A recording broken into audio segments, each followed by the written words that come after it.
Assalamualaikum warahmatullahi wabarakatuh dan salam sejahtera. Selamat datang ke kelas ke channel Cikgu Fadila Biospectrum Classroom. Nama Cikgu Fadila binti Baharudin daripada SMK Siraman Kuantan. Dan hari ini Cikgu akan sambung perkongsian untuk video kali ini. Kita akan bincangkan berkaitan dengan pembiakan tumbuhan sains tingkatan 1 iaitu di bawah perbincangan proses persenyawaan dan percambahan biji benih. Okey, harap semua pelajar boleh bersedialah dengan buku, alat tulis, buku teks. Bismillahirrahmanirrahim. Allahumma salli ala Sayyidina Muhammad. Kita mulakan insyaAllah. Baik pelajar, sebaik saja ataupun selesai pelajar menonton video video cikgu kali ini, apa kriteria kejayaan atau apa yang harus pelajar capai sebaik saja menonton video cikgu? Pertama, pelajar boleh bina peta alir ataupun turutan proses persenyawaan yang akan kita bincangkan. Yang kedua, boleh menerangkan pembentukan biji benih. Bagaimana biji benih, tumbuh-tumbuhan terbentuk dan boleh menerangkan proses percambahan biji benih atau apakah faktor-faktor yang mempengaruhi percambahan biji benih. Baik, kita lihat sama-sama pelajar. Kalau kita imbas kembali apa yang kita telah bincangkan di bawah perbincangan berkaitan dengan persenyawaan atau persenyawaan tumbuhan ataupun pembiakan tumbuhan. Maaf cikgu, pembiakan tumbuhan. Sebenarnya kita telah bincangkan pelajar tentang jenis pendebungaan. Bahawasanya kita sudah faham bahawa gamit jantan bagi tumbuh-tumbuhan adalah cikgu buat slide option, cikgu point option and pen kita telah bincangkan sebelum ini bahawa gamit jantan bagi tumbuh-tumbuhan adalah butir debunga. Butir debunga itu gamit jantan bagi tumbuhan. Manakala gamit betina bagi tumbuhan adalah sel telur atau kita gamit betina. Jadi butir debunga ni mesti ada ejen yang memindahkannya, iaitu ejen pendebungaan sama ada angin ataupun haiwan. Kita dah bincangkan sebelum ni. Dan butir debunga ini pelajar dipindahkan daripada enter ke stigma. So enter ni adalah apa? Enter adalah struktur pembiakan jantan. Okey, enter berada pada struktur stamen pembiakan jantan. Manakala stigma adalah salah satu bahagian pada struktur pembiakan betina. Jadi mesti pada enter ni ada banyak butir bunga tadi cikgu cakap, iaitu gamit jantan tadi dipindahkan dari enter ke stigma. Dari enter ke stigma. Jadi sebaik saja butir bunga jatuh atas stigma, apa terjadi? Apabila butir bunga jatuh atas stigma, apa proses terusnya? So itu kita nak bincangkan dalam perbincangan kali ini. Baik, cuba perhatikan. Apakah dikatakan dengan persenyawaan tumbuh-tumbuhan? Kalau kita perhatikan di sini pelajar, cuba tengok rajah sama dalam buku teks. Boleh rujuk kat buku teks, semua ada. Muka surat 126. Baik, cuba kita perhatikan struktur pembiakan pada tumbuh-tumbuhan. Ini kita dah bincangkan dah sebelum ni. Okey, kita perhatikan. Ini stigma. Cikgu levelkan. Stigma. Okey, struktur apa? Pelajar, bahagian bawah stigma adalah stil. Stil, ovari dan ovul. Ini adalah semua ni stigma. Stil, ovari dan ovul adalah kita gelar dia sebagai pistil. Okey, organ pembiakan betina. Struktur pembiakan betina. Baik pelajar. Sebaik saja macam cikgu terangkan tadi, butir bunga jatuh ke atas stigma. Okey, butir bunga jatuh atas stigma. Apa jadi? Okey, kita perhatikan satu tiup debunga tumbuh. Ini adalah tiup debunga. Tiup debunga tumbuh. Alamak, terdekat pula tak pelaya. Okey, tiup debunga tumbuh. Okey. Sebaik saja butir debunga jatuh atas stigma ni, ada satu rangsangan di sini. Ada di satu rangsangan kita katakan ada gula sukrosa dekat sini. Akan merangsang percambahan tiup debunga di bawah ini. Tumbuhnya tiup debunga.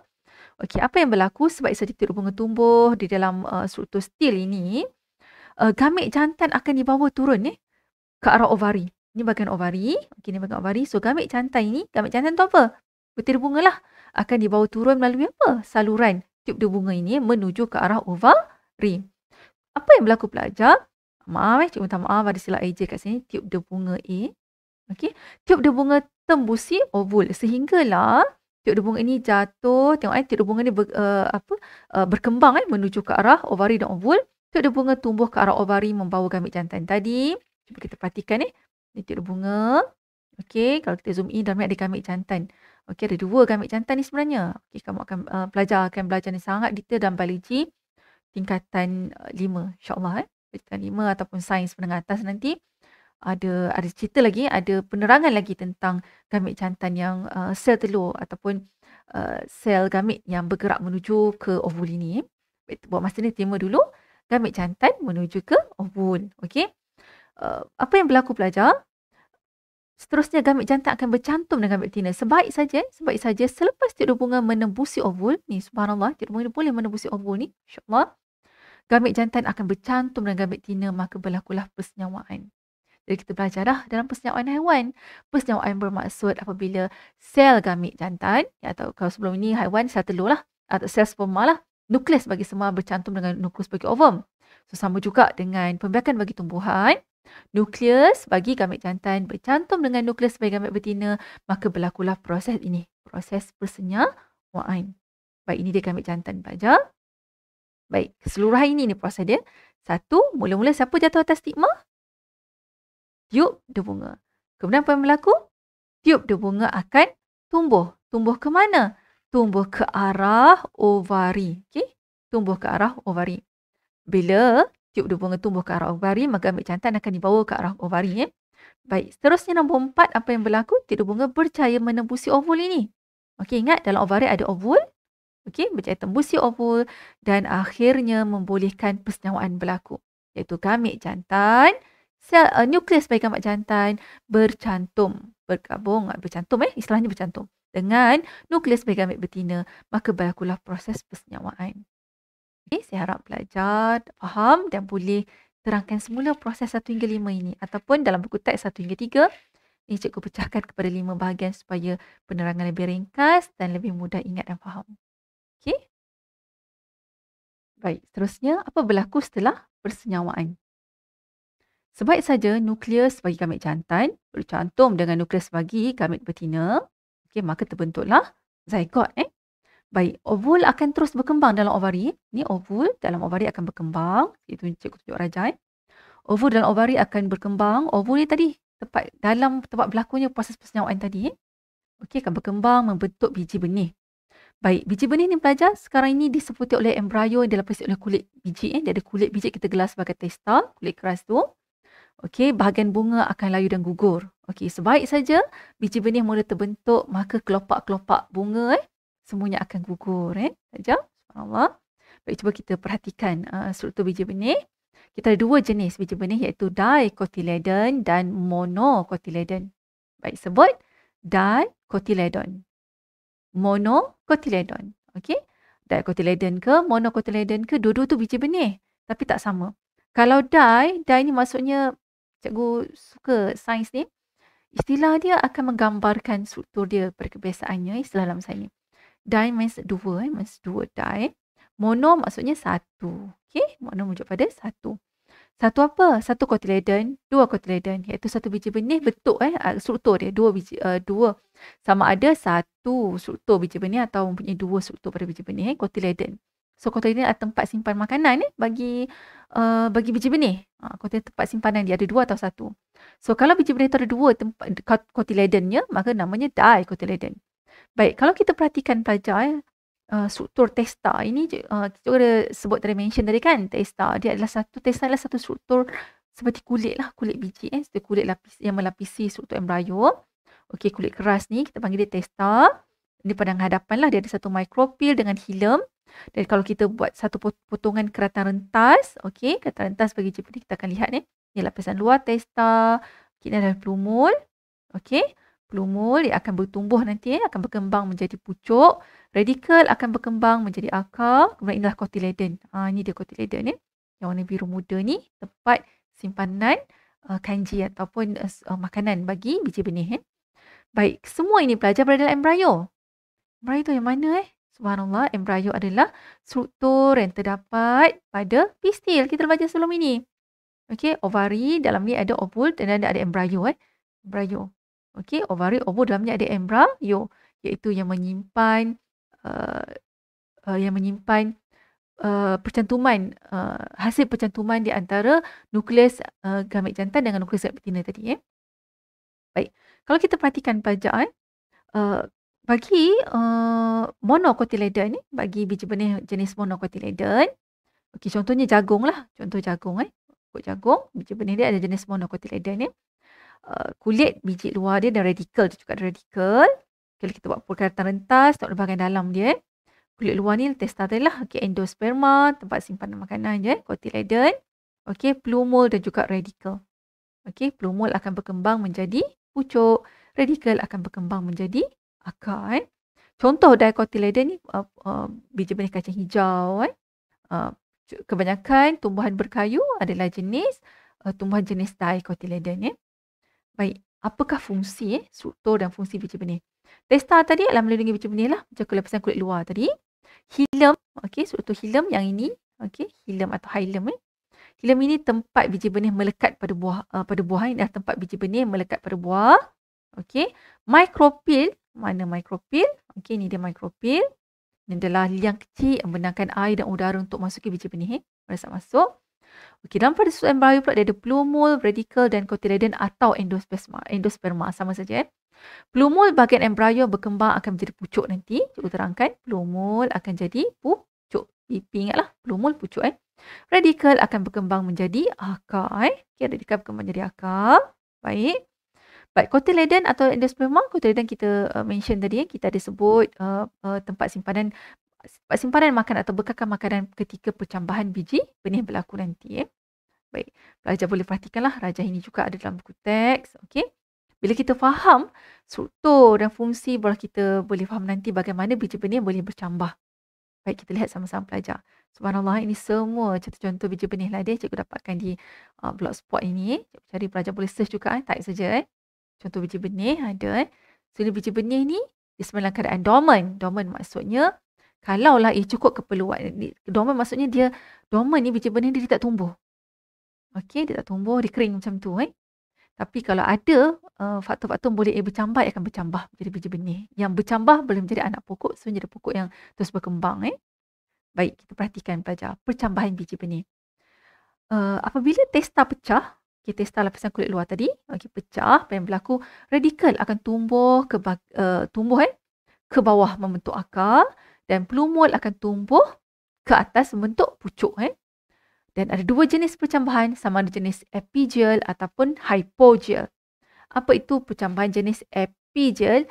Apa itu percambahan jenis hypogel? Kita perhatikan. Tak kisahlah jenis epigeal atau hypogel, kedua-duanya akan melalui ketiga-tiga proses ini. Testa ni tadi, kulit luar ni tadi. Okay, jom cikgu back sekejap.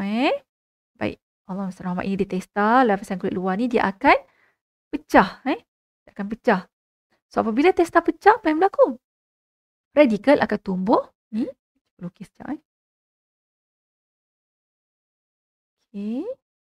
Okey, ini katakan ini radikal. Katakan ini nanti akan jadi plumule. Okey, apa yang berlaku? Radikal ni akan tumbuh ke bawah. Akan tumbuh ke bawah, dia akan menjadi akar lah. Okey, seterusnya plumule akan tumbuh ke atas bentuk pucuk. Okey. Baik, ada dua jenis cikgu tadi kan, epigeal dengan hypogel. Apa dia? Percambahan jenis epigeal, cotyledon ni tadi, tempat simpanan makanan tadi, dia akan keluar daripada tanah. Akan keluar daripada tanah. Manakala hypogel, cotyledon akan kekal berada dalam tanah. Baik, cikgu tengok contoh perbezaannya. Perhatikan, ini adalah permukaan tanah. Baik, ini adalah radikal. Okay, radikal akan tumbuh ke bawah bentuk akar. Cuba tengok, radikal ni dia akan berkembang. Cuba lihat, dia tumbuh ke bawah. Radikal tumbuh ke bawah. Perhatikan, dia membentuk akar. Akhirnya akar rambut. Manakala pelajar, kita tengok, cuba perhatikan untuk saya nak fokus pada percambahan epigeal tadi, iaitu cotyledon keluar dari tanah. Asalnya cotyledon dalam tanah, tapi lama-kelamaan apabila berlaku perkembangan biji benih ini, cotyledon ini akhirnya terkeluar daripada tanah dan keluar bersama-sama dengan pucuk tadi, plumule tadi bentuk pucuk. Akhirnya kita lihat ada cotyledon di bahagian permukaan atas pada batang pokok, pada batang anak-anak pokok itu. Okey, daun dan batang daripada plumule terbentuklah. Okey, daun dan batang terbentuk. Manakala pelajar, sekiranya percambahan hypogel, kita perhatikan pelajar, subhanallah, radikal nampak radikal bertumbuh ke bawah bentuk akar. Okey, plumule akan keluar ke atas bentuk pucuk. Ini dia pucuk. Tetapi cuba perhatikan, cotyledonnya kekal berada dalam tanah. Maka ini jenis hypogel. Okey. Jadi kita ada dua jenis percambahan, iaitu epigeal dengan hypogel. Kalau epi, dia dekat dalam. Maaf, kalau epi dia keluar daripada tanah, hypogel dia akan kekal pada dalam tanah. Okey? Baik. Apakah syarat-syarat pencambahan biji benih pelajar? Sangat mudah Subhanallah. Subhanallah Dia, apabila cuba perhatikan ni jelas nampak testa dia pecah Testa pecah, kita nampak pucuk atau pelumul berkembang dan tumbuh ke atas bentuk pucuk lah. Jadi pucuk. Okey. Baik. Subhanallah ni kalau kita biasa menanam beli saja biji benih yang ada di kedai-kedai. Cukup syaratnya dia akan tumbuh beginilah. Kita akan perhatikan nanti. Kita boleh siap label ambil gambar pun. Di manakah bahagian pucuk dan di manakah bahagian akar. Yang pada akhirnya manakah pelumul dan manakah radikal. Baik, apakah syarat pencambahan biji benih pelajar? Pertama, mesti ada air. Mesti ada air. Yang kedua, mesti ada udara. Dan yang ketiga, mesti ada suhu yang sesuai. Okey, air, udara dan suhu yang sesuai. Mesti Dan ada eksperimen untuk syarat-syarat pencambahan biji benih ni dalam buku teks kita boleh perhatikan di muka surat 129. Baik, kalau kat sekolah ni kita dah boleh buat dan kita boleh buat kat rumah juga sebenarnya. Mungkin kita ubah suai sikit eksperimen ini Cikgu terangkan dulu bagaimana kita nak fahamkan uji kaji atau eksperimen berkaitan dengan pencambahan biji benih, faktor-faktor yang bolehkan biji benih ni bercambah. Baik, penyertaan masalah, kita kena ada masalah apa masalah kita nak tahu. Apa masalah kita sekarang kita tak tahu. Betul ke udara, air dengan suhu ni cikgu cakap tadi tu perlu untuk pencambahan biji benih? Betul ke? Okey, hipotesis kita kata iyalah, iaitu biji benih memerlukan udara, air, suhu yang sesuai untuk pencambahan. Jadi, seperti biasa bila kita buat eksperimen, kita kena kawal pemboleh ubahnya pelajar. Jadi kita akan manipulasikan, kita kawal pemboleh ubah tu, kita ubah keadaan iaitu ada keadaan kita hadirkan air. Ada kehadiran air. Ada satu lagi setting eksperimen kita buat, kita setting atau kita set up, kita sediakan mesti ada udara, satu lagi mesti ada suhu. Pemboleh ubah bergerak balas ni apa pelajar? Percambahan biji benih itu sendiri kita tengok dia bercambah ke tidak. Yang ni adalah hasil eksperimen. Ingat, bergerak balas ni adalah sesuatu yang bergerak balas ke atas yang kita manipulasi eksperimen tadi. Kita air, satu set. Kita pastikan ada air. Satu set, kita pastikan ada udara. Kita suhu. Kemudian kita tengok apa hasil dia, iaitu sama ada bercambah atau tidak, dia akan jadi di bawah pemboleh ubah bergerak balas. Dan apa kita malarkan? Jenis biji benih itu kita malarkan. Okey, mesti guna biji benih yang sama lah. Okey, kalau kacang hijau, kacang hijau lah. Contoh. Baik, Allah SWT itu adalah prosedur. Kita sediakan tabung berlabel A, B, C dan D. Okey, cikgu ada setting A ni, A, B. Baik, untuk tabung A, cikgu letakkan satu kapas lembap. Okey, bila kapas lembap ni masak ada apa ni pelajar? Ada air. Ada air. Cikgu letak biji benih. Satu lagi cikgu letak kapas juga. Tapi kapas kering. Maksudnya tiada air. Baik. Alhamdulillah. Baik. Seterusnya. Kita perhatikan pelajar. Satu set lagi. Kita cikgu letakkan air didih yang disejukkan. Okey, kita masukkan biji benih. Kemudian cikgu masukkan air didih yang disejukkan. Kemudian cikgu tutup dengan lapisan minyak. Okey, kita tutup lagi dengan kertas hitam. Okey, yang tadi pun ada kertas hitam juga ni. Maaf kertas hitam. Kenapa tutup kertas hitam? Sebab kita nak kawal faktor cahaya matahari. Cahaya matahari.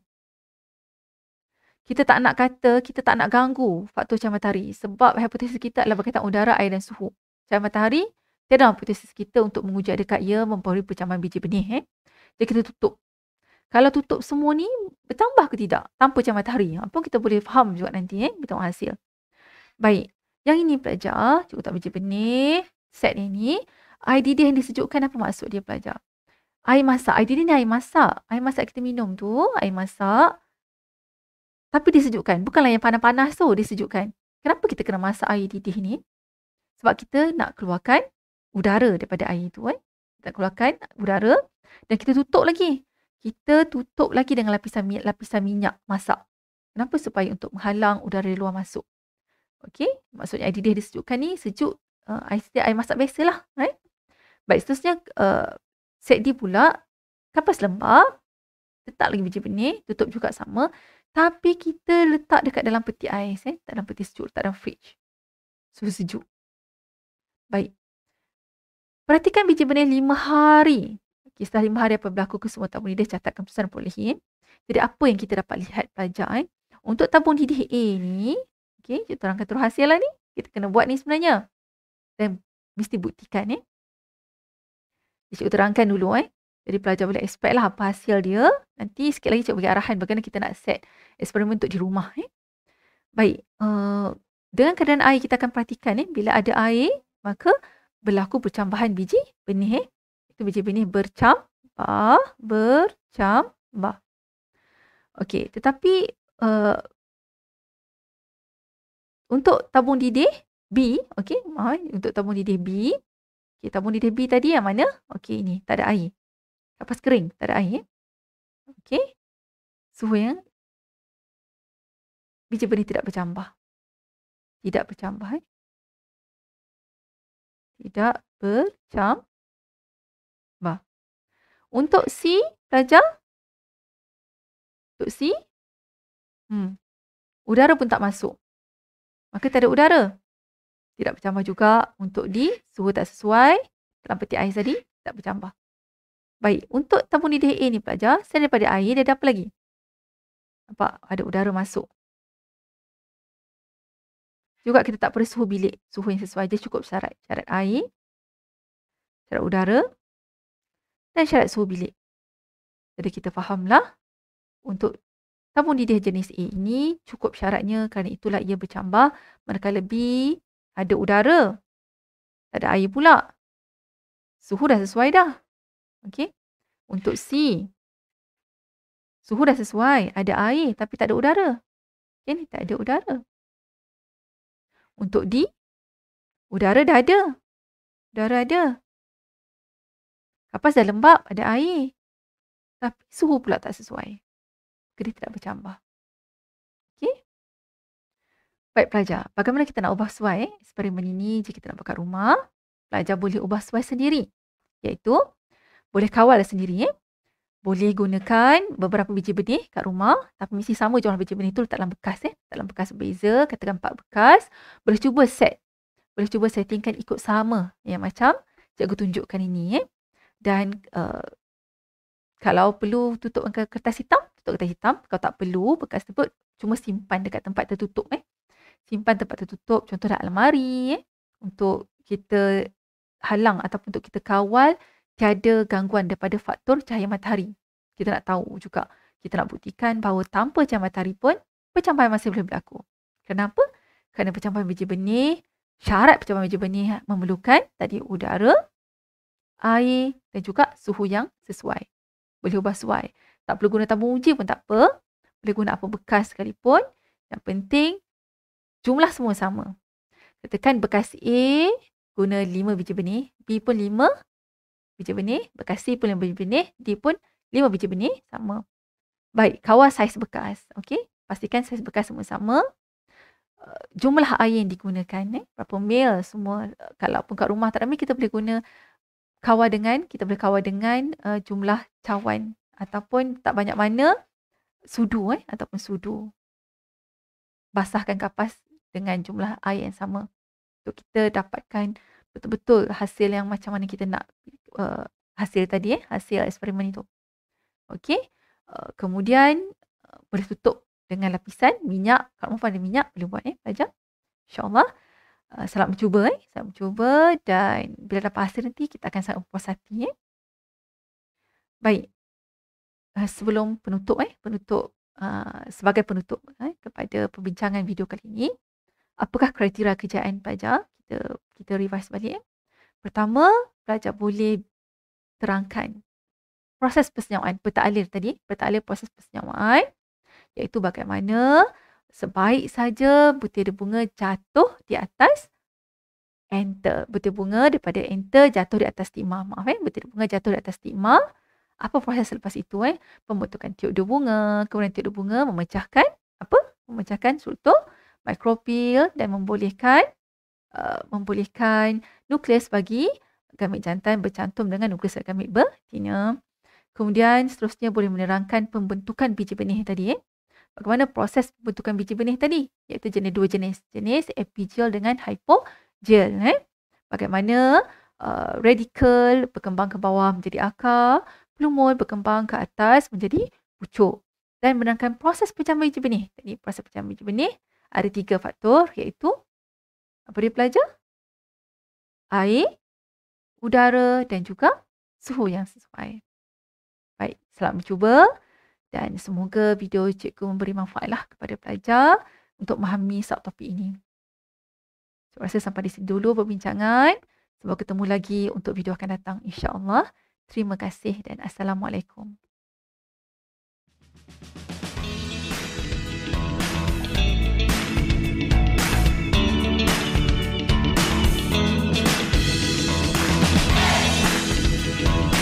Tekan butang merah subscribe